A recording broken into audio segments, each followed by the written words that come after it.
Sangat luar biasa mengerikan ya tentang sebuah pernyataan sebagian orang yang seolah-olah sangat membenci ya Bapak Jokowi hingga walaupun beliaunya sudah selesai ya, dari tugasnya. Jadi ada sebagian orang, saya rasa teman-teman sudah tahu ya, yang menyampaikan gantung Jokowi, hukum mati Jokowi. Waduh. Ada apa sih Pak?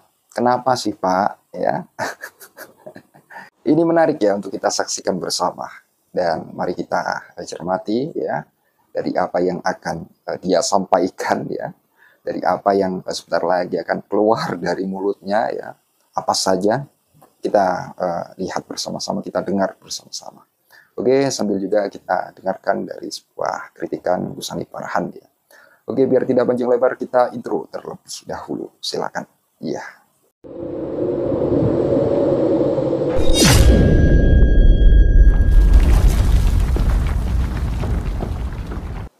Hukum Jokowi. Hukum mati Jokowi. Gantung. Gantung Jokowi. Gantung Jokowi. Sekarang juga. Saya tidak tahu mengapa ada sebagian orang yang seolah-olah tampak begitu sangat benci kepada Pak Jokowi. Seperti memendam bara api dendam yang sewaktu-waktu bisa meledak. Dan dalam video ini yang akan saya tampilkan seorang parubaya, beliau ini atau dialah ya, karena dia mulutnya kotor, saya sebut dia saja, ini mengatakan sesuatu yang saya pikir bisa memprovokasi masyarakat. Ini bukan terlepas apakah saya membela Pak Jokowi, tidak. Kalau misalkan Pak Jokowi memang terbukti melakukan kesalahan, kita semua sebagai warga perlu mengawalnya. Ya, kita sepakat untuk mengutuk dan menghukum siapapun yang melakukan tindakan korupsi, terlepas apakah itu Pak Jokowi atau siapapun. Tetapi ini mohon dibuktikan terlebih dahulu, lalu setelah itu keluar. Ya, kita simak nih ya.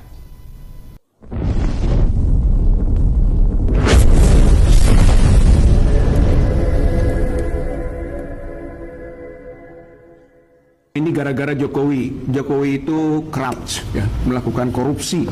Ya. Korupsi untuk 3 hal. Satu adalah korupsi dokumen, yang kemudian kita kenal dengan ijazah palsu.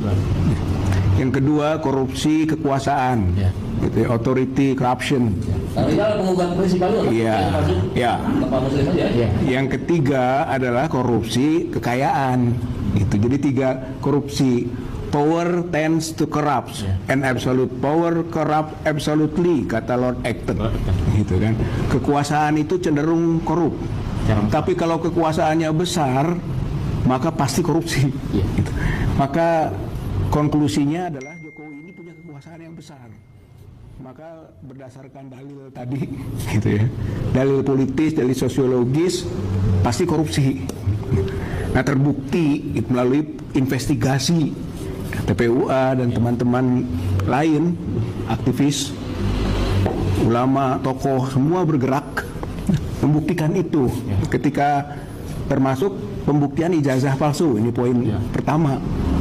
Jadi sejak mulai di Jakarta Pusat PN, kemudian di Solo kasus pidananya, lalu perdata lagi masuk di PN Jakarta Pusat, sekarang juga TPUA masuk lagi pidananya, gitu kan.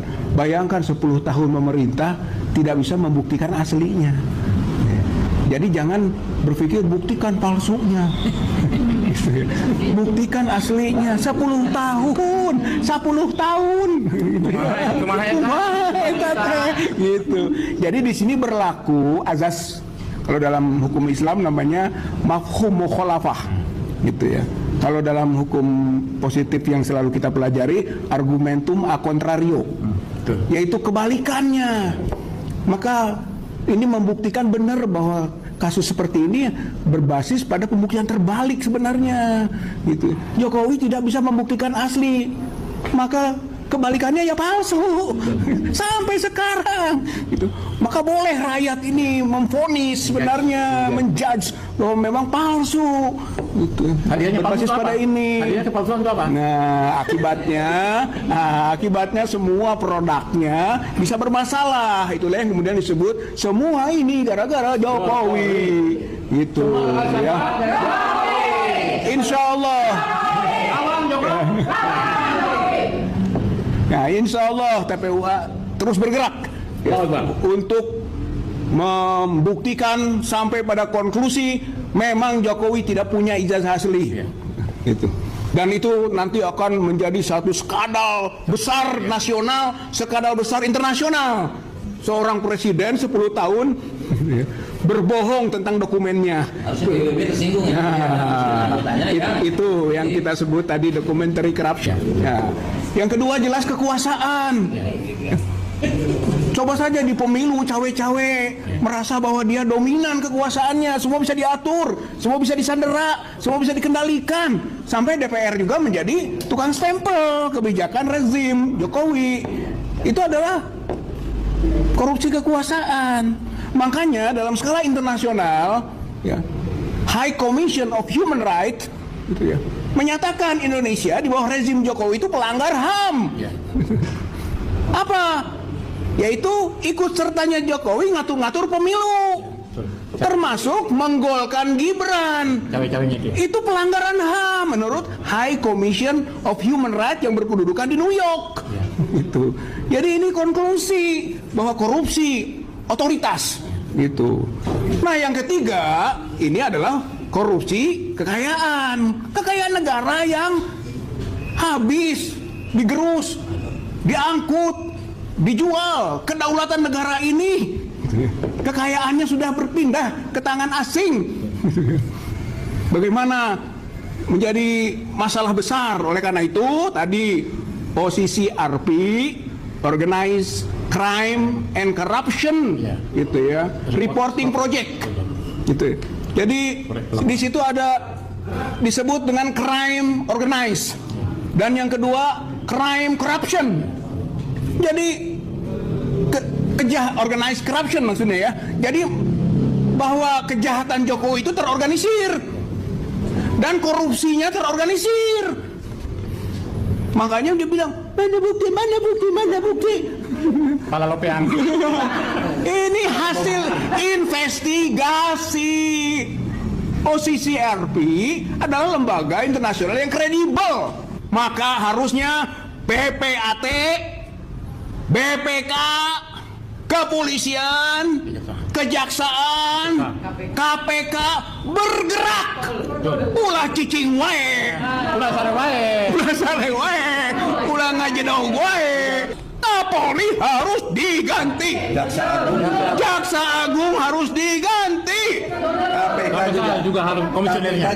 KPK tadi sudah tidak sah, otomatis harus diganti. Gitu ya. Hah? Ya itu ya tadi lembaga itu yudikatif. Ya kita ini pemeriksa nih ya. Jadi masalahnya sekarang adalah kewajiban mengganti dan itu lazim. Kenapa? Rezim baru Prabowo, menteri-menteri baru, termasuk Kapolri baru, termasuk Jaksa Agung baru. Ini kesempatan KPK baru pimpinannya. Kenapa tidak digunakan ini? Ada apa dengan? Ada apa? Semua gara-gara Jokowi. Gitu ya. Oleh karena itu, tuntutan kita dan TPU akan bergerak terus dengan ibu-ibu ya. Yaitu tangkap Jokowi. Tahan Jokowi. Adili Jokowi. Hukum Jokowi. Hukum mati Jokowi. Kalau perlu gunakan pasal 11 KUHP. Gantung. Gantung Jokowi. Gantung Jokowi.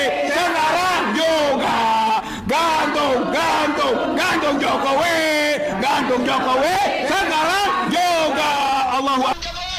Ya, itu dia teman-teman ya. Luar biasa bapak-bapak itu. Ini menunjukkan bahwa apa ya, saya nggak ngerti harus bagaimana menanggapi orang tersebut karena ini sangat berlebihan sekali ya, sampai OCCRP dibawa-bawa lagi pula. Itu kan sudah dibahas OCCRP ya, banyak yang membahas lah, Pak Ade Armando, kemudian manusia plural, dan banyak lagi tentang bagaimana soal OCCRP ini. Cuma dalam hal ini frame yang harus kita angkat adalah tentang bagaimana soal-soal yang diberikan kepada Pak Jokowi, narasi-narasi yang diberikan kepada Pak Jokowi, ungkapan-ungkapan, untayan-untayan yang dikatakan kepada Pak Jokowi, ini kalau dibiarkan begitu saja, khawatir menjadi bola api atau bola salju yang terus menggelinding seperti compounding dalam dunia investasi. Dia akan terus berlari sehingga akan menjadi besar dan akan menjadi sesuatu yang bisa mengganggu kestabilan negara. Ya, karena persepsi yang liar tadi, bias informasi di tengah masyarakat, ya, orang makin suka-suka, orang makin bebas ngomong ini itu, seolah-olah di negeri ini tidak ada aturan. Maka dalam hal ini saya pikir mohon dari pihak Pak Jokowi, kan sekarang Pak Jokowi kan sudah tidak menjabat sebagai presiden, ya, artinya ketika merasa tersindir dengan hal-hal apa yang disampaikan di muka publik, beliau boleh tersinggung, boleh kemudian berinteraksi dengan orang yang menuduh dan semacamnya. Ya, kenapa? Karena yang tidak ingin adalah kestabilan kita sebagai warga negara, sebagai orang yang bernegara ini terganggu dengan ungkapan-ungkapan seperti itu. Jujur saya sebetulnya ngelihatnya kasihan sih. Orang-orang seperti tadi itu kasihan, ya. Dan ini bukan soal pembelaan kepada Pak Jokowi, awas. Oh ini buzzer Mulyono, oh ini buzzer Jokowi, nggak ada begitu-begitu, ya. Jadi kalau anda mudah ngomong buzzer Jokowi, berarti anda tukang nuduh memang, ya. Tadi yang lucu itu ketika membawa-bawa soal mafhum mukhalafah dan semacamnya. Kan logikanya ada orang yang menuntut ijazah Pak Jokowi gitu kan. Gitu nggak soalnya? Kalau gitu, ya, berarti orang yang menggugat bahwa Presiden Pak Jokowi ijazah palsu itu harus membuktikan, bukan Pak Jokowinya. Kalau Pak Jokowinya nggak ada soal, gitu loh, ya. Itu soal ijazah. Jadi soal ijazah saya nggak ngerti ini kenapa tiba-tiba ramai. Tapi memang itu ramai, ya. Saya tahu bahwa itu ramai. Tapi kronologi awalnya saya tidak begitu memahami tentang bagaimana ijazah. Kalau seumpama ijazah itu digugat oleh seseorang yang kemudian mengatakan bahwa ijazah Pak Jokowi palsu, maka orang tersebut yang harus bisa membuktikan, bukan Jokowi malah yang membuktikan. Karena Pak Jokowi nggak ada soal dengan ijazah itu. Begitu, ya. Dan kalau tidak salah kemarin dalam sebuah video yang saya cuplikan juga Pak Jokowi yang merasa bahwa ya itu sudah biasa dikatakan ijazah palsu segala macam lah. Termasuk tadi soal OCCRP. Ini kan sudah dibahas, mau dibahas lagi, ya. Jadi nominasi yang diambil di OCCRP itu hasil polling.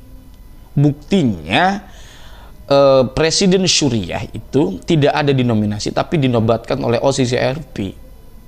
Ya. Jadi soal OCCRP menentukan itu bukan polling. Itu memang hasil investigasi atau hasil analisa tertentu yang masuk dalam wilayah mereka dengan metode-metode tertentu. Tetapi untuk nominasi itu OCCRP mengundang warganet untuk menyantumkan atau menyodorkan sederetan nama dari pelbagai negara. Di situ maka terjadi voting, ya, ada orang-orang yang mengatakan minta konspirasi apa, oh itu ada Tempo segala macam, ya. Apakah ada kaitannya saya tidak tahu. Tapi ada yang seolah-olah mempersoalkan di situ ada Tempo, ya. Jadi memang di negeri kita perang media memang, ya. Jadi media ini media itu saling serang gitu, ya. Kita pintar-pintar diri aja, jangan mau kemudian saya sih simple, saya tidak ada di pihak sini, tidak ada di pihak situ. Saya pokoknya ikut negara, siapapun pokoknya saya ikut negara. Ya, kendati pun ada orang misalnya di dalam negara pemerintahan melakukan kecurangan, korupsi, kita ganyang, kita lawan gitu loh. Tapi harus ada bukti dulu. Agak apa? Untuk menjaga kestabilan. Ya, kalau misalkan ada hal-hal janggal, ya kita pertanyakan terus. Begitu, ya. Barangkali itu teman-teman dapat saya sampaikan, kurang lebihnya saya mohon maaf. Hadanallahu wa iyyakum ajma'in. Salam cinta damai untuk semuanya, untuk NKRI tercinta. Wallahu huwal muwaffiqu ila aqwamit thoriqin. Wassalamualaikum warahmatullahi wabarakatuh. Jadi kurang lebih seperti itulah teman-teman, ya, pernyataan yang telah diungkapkan, ya, dari mulut dia, ya, dari mulut dia yang luar biasa berani, ya, luar biasa berani. Gimana? Sudah Anda cermati belum? Ya, pernyataan yang luar biasa mengerikan itu. Coba ya, saya putarkan lagi. Dengarkan baik-baik dan mohon dicermati pula. Hukum Jokowi! Hukum mati Jokowi! Gantung! Gantung! Gantung! Gantung Jokowi! Seperti itulah teman-teman.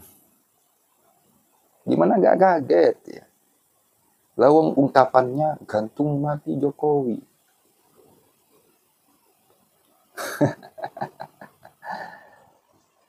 Kalau Bapak Jokowi salah, tunjukkan. Ya, seperti apa buktinya. Dan saya pun ya, ketika Bapak Jokowi salah, tidak akan kami bela. Kalau salah ya salah. Ya. Kalau salah ya salah. Dan kemudian saya rasa ya dari apa yang telah disampaikan oleh Gus Hanif Farhan ya di dalam video yang telah kita dengarkan ya, itu sangat luar biasa menohok ya responnya ya, respon terkait apa yang telah dinyatakan oleh bapak tersebut ya, yang telah menyampaikan itu.